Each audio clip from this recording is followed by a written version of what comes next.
ये अपनी कुर्सी बचाने की खातिर जो है अपने कप्तान को, अपने चीफ सेलेक्टर को, अपने सीनियर प्लेयर्स को ये सेक्रीफाइस करने को तैयार है। अब क्या होगा, एक हडल बनेगा एक्स क्रिकेटर्स का, वो आएंगे और गुजारिशात देंगे कि क्यों पाकिस्तान आ रहा है। ये आप कब से सुन रहे हैं, ये टाइम मेमोरियल से हो रहा है पाकिस्तान की क्रिकेट में। और इसीलिए मैं कहता हूं ये जो एडमिनिस्ट्रेटर्स आते हैं ना, सो कॉल्ड, ये सिस्टम के थ्रू नहीं क्रिकेट के एडमिनिस्ट्रेटर्स हैं।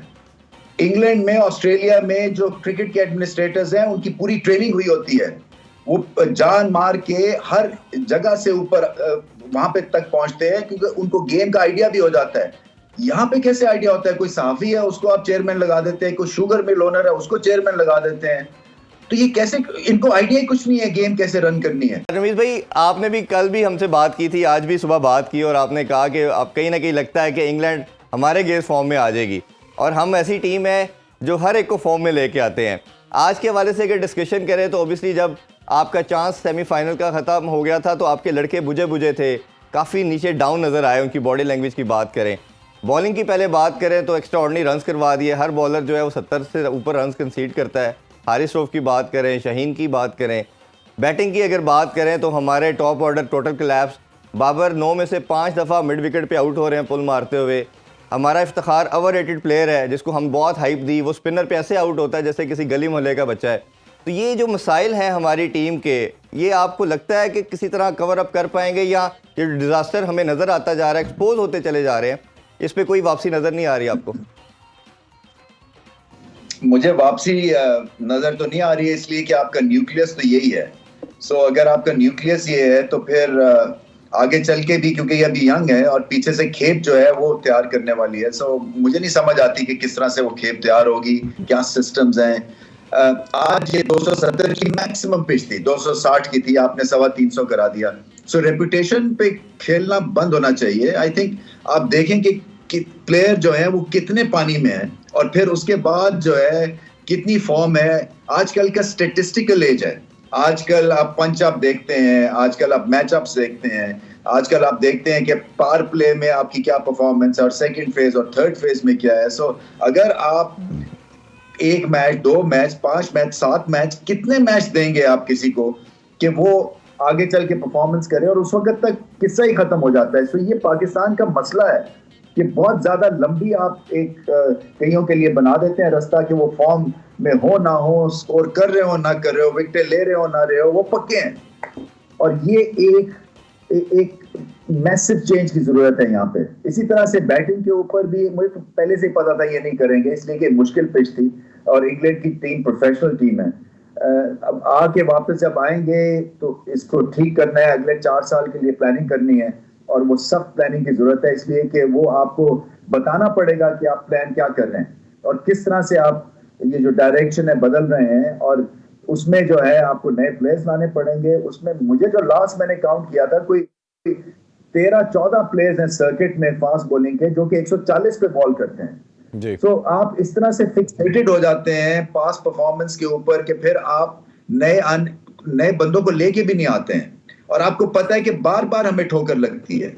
सो अगर आपने चैंपियन टीम बनना है ना, तो आपको फिर चांस लेना है, और आपको फिर टैलेंट आइडेंटिफाई करना है, और आपको फिर सिलेक्शन के पॉइंट ऑफ व्यू से बड़े कोल्ड हार्टेड डिसीजंस लेने हैं। सो ये सारी चीजें जब होंगी तो तभी आप बेहतर टीम्स को हरा सकेंगे। ये टीम देखे दब गई थी, बुझ गई थी, इतना क्रिटिसिज्म हुआ, आई थिंक इन्होंने दिल पे लिया, परफॉर्मेंस भी नहीं हुई है, प्रॉब्लम्स है इस टीम में। और फिर जब आप मैच नहीं जीतते हैं, जब आपके मेन प्लेयर स्कोर नहीं करते हैं, इनकंसिस्टेंसी सिस्टम में आ जाती है, और फिर वो टैग लाइन लग जाती है कि ऑन द डे पाकिस्तान खूब खेलता है, मगर ऑन द डे की टैग जो है वो ठीक नहीं है। आपको कंसिस्टेंटली अच्छा खेलना है। सो उसके लिए बहुत सारी चेंजेस की जरूरत है। आई गेस ये जो आपका जो डायरेक्शन है उसको बदलने की जरूरत है। जैसे मैंने पहले कहा, आपको रेलेवेंट रहना है, आपको मॉडर्न रहना है, आपको डीएनए बदलना है, और ये आपके पास अगले 3-4 साल हैं, बल्कि 2 साल हैं चैंपियंस ट्रॉफी में। एक नई तरह से आप उतरे, घर में खेल रहे हैं आप वो टूर्नामेंट। सो ये नहीं हो सकता कि एक दफा और पाकिस्तान को मार पड़ जाए और फिर से आप हिट एंड मिस की बुनियाद के ऊपर क्रिकेट को लेकर चले। रमीज भाई, एक प्रॉब्लम, बहुत खराब कैंपेन। अगर प्रॉब्लम की बात करें ना, तो हमने जब भी, मैंने अपनी ज़िंदगी में देखा कि अब जब भी आप वर्ल्ड कप का इवेंट हारते हैं, बुरा परफॉर्म करते हैं, तो एक ब्लेम गेम शुरू होती है। बोर्ड के ऊपर बात करें तो चेयरमैन कोचेस पे डालता है, वो कैप्टन पे डलता है, कैप्टन उन पे डालता है, एक टर्बुलेंस की सिचुएशन जो अभी बनी हुई है, आइडियल सिनेरियो है एक दूसरे पे डालने के लिहाज से। और ये वर्ल्ड कप की टूर के दौरान ही एक दूसरे पे ब्लेम गेम स्टार्ट कर दी थी इन्होंने। अब जो आइडली हमें नज़र आ रहा है, कप्तानी से हटाया जाएगा, कुछ नए प्लेयर इंजेक्ट होंगे, 3 मंथ के बाद शायद नया बोर्ड आ जाएगा। अब 4 सालों में अगर 4 चेयरमैन चेंज हो रहे हैं आपके 5, तो आप कैसे इस सिस्टम को बना सकते हैं, कैसे लेके चल सकते हैं? फ्रेश ब्लड डालेंगे भी, नया बोर्ड आएगा वो अपनी मर्जी के लड़के डाल देगा, इसका कोई सोल्यूशन को अल्टीमेट नजर आता है आपको? बुरे हालात है।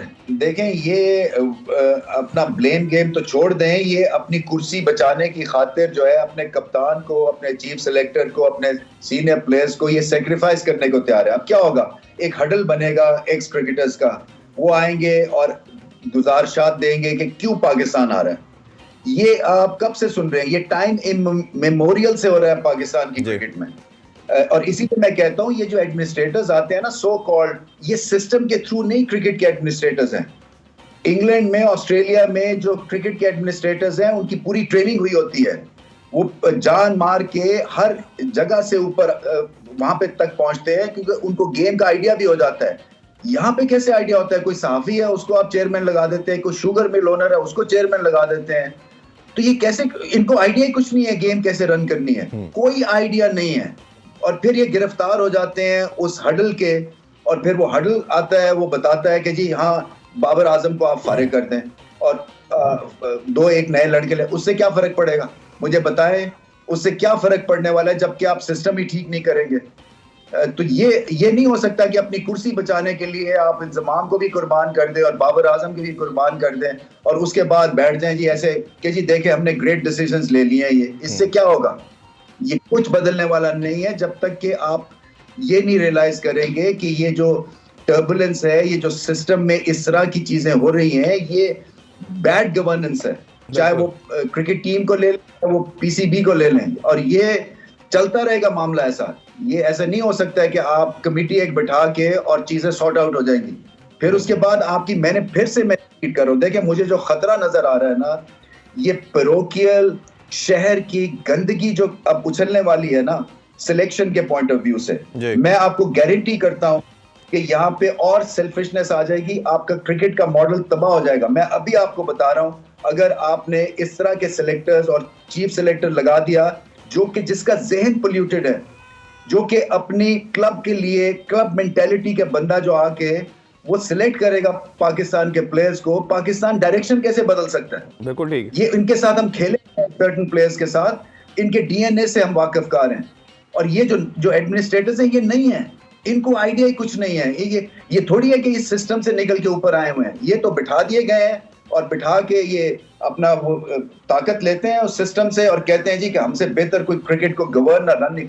हम सबसे इंपॉर्टेंट स्टेक होल्डर्स हैं जी, और हम ये नहीं होने देंगे। मैं तो पर्सनल एक मिशन पे हूं कि मैं ये होने नहीं दूंगा। मैं आपसे प्रॉमिस करता हूं, मैं जहां तक मुझे जाना पड़ेगा ना, मैं जाऊंगा।